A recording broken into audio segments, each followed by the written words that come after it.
The classroom lights hummed softly, casting sterile white across rows of attentive faces. The Galactic Institute on Tarsis Prime prided itself on producing the best in the field: explorers, researchers, translators, and ambassadors, people capable of understanding the most dangerous and alien species across known space. Professor Alvin et al., with translucent skin and calm, methodical movements, flicked through holographic slides as he began his lecture. Today we begin our unit on fauna. Specifically, predators. Class 7 to Class 10. Gasps and uneasy chuckles rippled through the rows. Even in a galaxy teeming with strange life, the words predator brought an involuntary stiffness to spines. Alvin tapped the air, and an image shimmered into view. A beast stood in a forest, its eyes glowing like molten steel, and its jaws lined with triple rows of serrated teeth. "This is a hound," he announced. From 9, a classed at 9.6 on the terrestrial hostility index. The atmosphere alone is toxic to most races. The hound hunts by sensing the electric field of the nervous system. Its claws secrete a paralytic enzyme that preserves its prey while it eats. A few students murmured in awe. When a human raised a hand. "Professor, are there any species that evolved sapience? Sentience even?"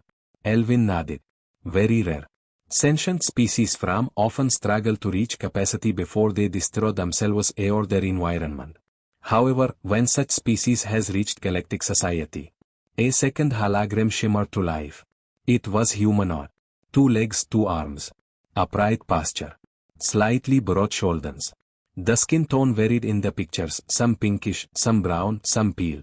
Their eyes showed a peculiar depth, determination, curiosity, rage. "They're called humans," Alvin said. A flicker ran through the room. One of the students, tall, quiet, always sitting in the back, lowered his eyes just slightly. His name was Rael. No one knew much about him. He rarely spoke.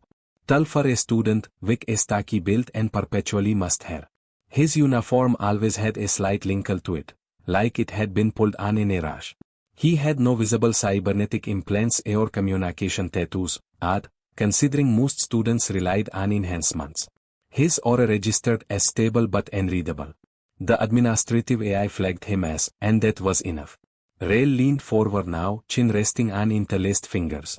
"Humans," Alvin continued, "come from a designated Earth or Terra, ranked at *7 due to its environmental volatility, diverse predatory and climate instability. And like most species, humans are social predators. They exhibit highly unusual behaviors including empathy, and tool use far beyond necessity." Rael exhaled softly through his nose. Alvin gestured to another image. "Here you can see early human combat rituals. Their cultural fixation on violence is remarkable. Entire civilizations were built around the concept of war, honor, domination, revenge. In fact," a second student, a female with lavender eyes, interrupted gently. "But they're extinct, aren't they?" Alvin paused. "We believe so. The last confirmed Terran colony ceased transmission 400 standard years ago. No verified sightings since. All attempts to locate survivors have failed." Rael said nothing. His gaze didn't waver. "But let us imagine," Alvin continued, his voice slipping into academic enthusiasm, "that a human was in this room. Statistically improbable, of course. But what would that mean?" Laughter bubbled from the students. A with 6 glowing eyes raised one claw. "It'd mean that." "An overstatement," Alvin chided lightly. "They are not monsters. They are adaptive. Their capacity for violence was matched only by their capability for cooperation. Still," they murmured, "they're terrifying." Rael finally spoke. "What defines a monster?" Silence. Dozens of heads turned. His voice wasn't loud, but it was clear. "Even Mayhard." Alvin raised an eyebrow. "Excuse me, student Rael." He leaned back, arms folded across his chest now. "A monster. Is it just something dangerous? Or something we don't understand?" The room hesitated. Some students exchanged wary glances. Others watched with renewed interest. "Well," Alvin said slowly, "a monster is admittedly a cultural term. We use classifications based on behavior, biology, survivability. Then why teach it like horror?" Rael asked. "With fear in your tone. With images of teeth and claws and blood." Alvin blinked. "Because these creatures are dangerous. So is a black hole. So is fire. So is betrayal. The room grew colder. A subtle shift. Something in Rael's presence pulled taut like a wire stretched to snapping. Alvin regarded him carefully. Are you suggesting humans were misunderstood? Rael stood. No, he said. I'm saying we're still misunderstood. No one breathed. Alvin's skin flickered with bioluminescent surprise. Yes, Rael said. The air stilled.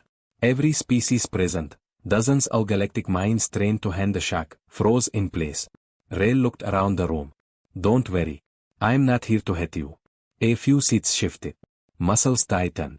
Defensive implants silently primed themselves. Rael sighed. We've been watching for centuries. Observing. Waiting. The collapse of Earth wasn't the end. Just evolution. The galaxy feared us. So we vanished. Alvin recovered his composure. That's a bold claim. You're aware impersonating extinct species is a crime and an intergalactic code. Rael stepped forward. The lights dimmed as if in respect. Every sensor in the room fluttered with conflicting data. His eyes glowed faintly now. Not mechanically, but with something deeper. Something ancestral. I am not here to impersonate. I am here because your course teaches. Stories. You reduce us to predators. To monsters. He pointed at the hound image. That's a beast. It kills to eat. It fears fire. It cannot mourn.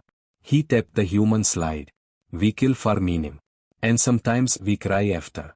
Alvin opened his mouth, but nothing came out. Rael turned to the class. You think monsters are kings with femmes. But the true monsters are those who can choose peace and still pick war. He let that sit. I'm not here to threaten you. I chose this institute because I wanted to learn how you saw us. What you feared. I've sat in this room, listening to your theories, your fascination. And all the while, you missed the truth sitting 30 rows behind the safety field. He looked down, exhaled again. Softer this time. We were never monsters. We were mirrors. You just didn't like what you saw. For a long moment, no one spoke. Finally, Alvin gathered himself.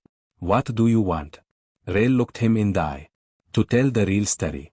He sat back down. No movement. Just stares. Thoughts spinning through young minds faster than hyperspace trios. Later, the council would debate his words. Surveillance logs would be reviewed. DNA scanned.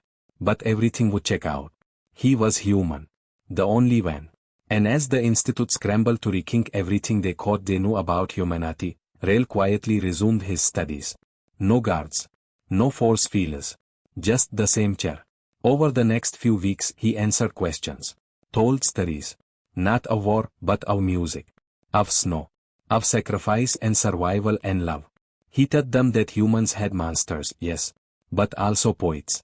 That Earth was dangerous, yes. But also beautiful. And in the final lecture of the course, it was not Alvin who spoke. It was Rael. He walked to the front, eyes steady, voice calm. Thank you, he said, for letting me speak. He looked at the image of the snarling hound, then at his own face on the hologram beside it. He reached out and deleted them both. In a universe full of teeth, he said, sometimes the only Kim Sharper is understanding. Then he turned and walked out. The class sat in silence. And no one, not even the professor who had studied 100,000 species, ever looked at monsters the same way again. Rael's name didn't appear on any attendance logs afterward. His room in the dormitory cleared itself out overnight. Even the AI system couldn't track when or how he left. There were no traceable transport logs. No retinal data exiting the facility. It was as if he had been a phantom. But in the weeks that followed, his presence lingered like a shadow across the minds of every student who had heard him speak. Word spread as it always does, especially in academic circles where gossip wore the cloak of intellectual curiosity. Other departments held impromptu seminars. Theories were debated across entire campuses. Scholars revisited ancient texts about Earth and reanalyzed historical data. But nothing equaled the power of that first-hand presence.